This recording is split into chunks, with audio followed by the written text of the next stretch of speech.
My knife is definitely not this sharp at home. Crushed it. I made that. And we have another Myler Makes It for you, and this morning Erin's making gin. As we're about to learn, it all starts with some grain. For Myler Makes It today, we are here at Hardshore Distilling in Portland. I have one of their distillers, Evan Williams, with me. How's it going? Very familiar name. Yeah, it happens to be the name of a famous Kentucky bourbon as well. So in the distilling industry, it's kind of funny that I ended up doing this. Yeah. And you're making gin. I'm making gin. Now, how does gin actually start off? We're starting with this very special wheat. This is winter wheat from our founder's family farm in upstate New York. So it's all like within the family. Exactly. And now you said not everybody starts off. No, we actually make our own neutral spirit in-house, and that starts with this process right here. So we're taking this wheat, we're filling these buckets. We do 90 buckets. It ends up being about a full ton of grain. Oh, that's a bunch. Okay. So we're gonna fill this bucket. We'll do We'll like fill halfway. it up. There we go, yeah. And then then- what's next? Oh. We are going to bring this, over to this hammer mill. This is the auger for the hammer mill. Go ahead and pour it right in there. Let's start it up. Okay. And now, just go up there. Yep. Gonna turn that on, Tristan. So what's happening now? So now we are grinding the wheat into flour, and we're mixing it with hot water. That's gonna start a conversion of starch to sugar, which is the start of our fermentation process. So it's literally just water and flour going into here. Exactly. Okay, so what's next? We're gonna take that product and we're gonna put it right into the fermenters, and then we're gonna be putting it down to the still to concentrate the alcohol. Okay, everybody, that's coming up next on Myler Makes It in our next half hour. For Myler Makes It today, we're here at Hardshore Distilling. I have one of their distillers, Tristan Walden, with me. Yes. What do we got going on here? Right here we have all the flavors that are going to go into our gin. This is where stuff gets different from one to the next? Yes, this is what differentiates our gin from another person's gin. It gets down to the botanicals. Okay, so what do we got here with these green ones? So right here we have our fresh rosemary and fresh mint. We pick all of the leaves off the stem, similar to what you would do for culinary purposes. Okay, so we just literally get to pick all these off? You get to pick them all off. We go about through 20 pounds of each of these for each batch, and then we just throw them right in here. And this is the liquid we just finished distilling and making? Yes, this is our neutral grain spirit. Okay, so fresh is a little bit different than some people use. Yeah, we've tried the artificial stuff. It never quite makes it for us. We definitely set ourselves apart with using fresh. Really makes the difference. Yes. Okay, what else do we got over here? Right here we have our orris root. This is the root of the iris flower. Can you say that word again? Orris root? Can you spell that for me? O-R-R-I-S. Okay. It's used in a lot of perfumes. It has a lot of florality and a lot of earthiness in it. So it helps really bridge that gap between our fresher basis botanicals to our dried botanicals. Okay, just put some of that in here. Yeah. Okay. It's probably not the right amount. What's next? Right here we have coriander. You see this probably in a lot of your cooking as well. We blend this stuff up, and this makes a really, really great citrus note in the gin, and it pairs beautifully with our juniper. And now, speaking of juniper, this is the thing everybody knows about gin. Yes. So these are our juniper berries. This is not your typical grandmother's juniper or gin that you would drink. This has a much more jammy-ness to it. We actually get it wild foraged in Tuscany.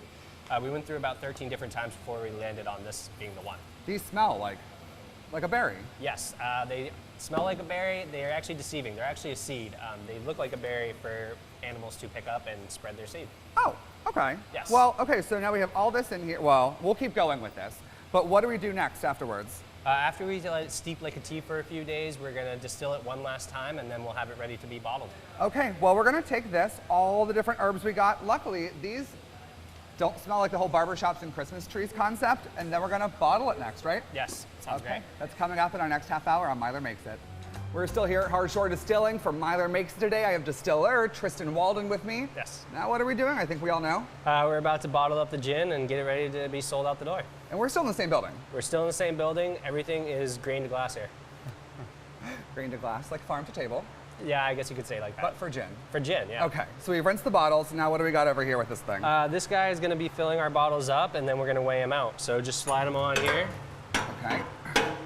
So you can grab those other two and throw them right there as well. And then just wait a couple seconds. They should fill up nicely. Okay. And then you got lock. Oh. Okay. Yep, take that one off now. That one's gonna probably squirt at you. Yep, there's that one.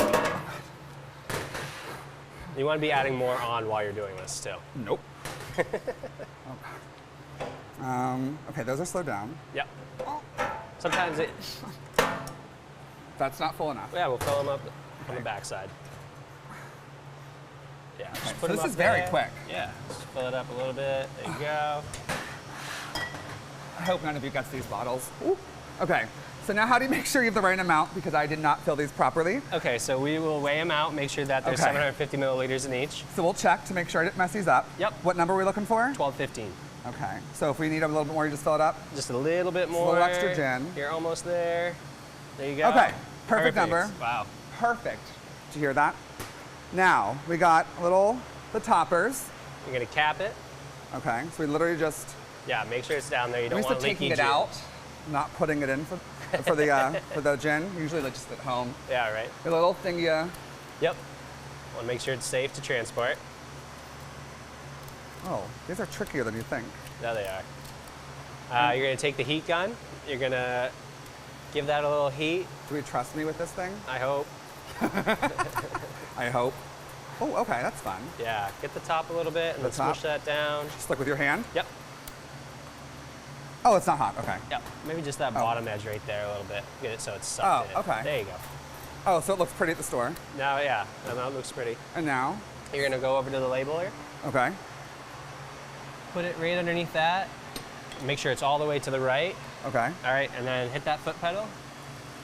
And that's your bottle of gin. I made that. We made gin. You did it. Congrats. You guys, thank you so Yeah. much for the help. You're That's welcome. awesome. Okay, well, I just made some gin here at Hardshore. Next, we are going to be taste testing it. Thank you so much, Tristan. Of course, thank This you is so great. much. Taste test is coming up next on Myler Makes It, you guys. That's in our next half hour. Okay, we're here at Hardshore Distilling from Myler Makes It today. I have founder Jordan Milne with me, so we got our gin. What are we making now? All right. I mean, gin's all about cocktails, so let's get into it. Okay, how do I do this? Okay, well, the first cocktail we're going to make is called the Gremlin. 2 ounces of Hardshore Original Gin. Okay. Now, how did this start off? How did you get into making gin? Tell me about it. I really got started making gin to impress my father-in-law. Then at the time, it was my girlfriend's dad. He was a big Scotch and gin guy.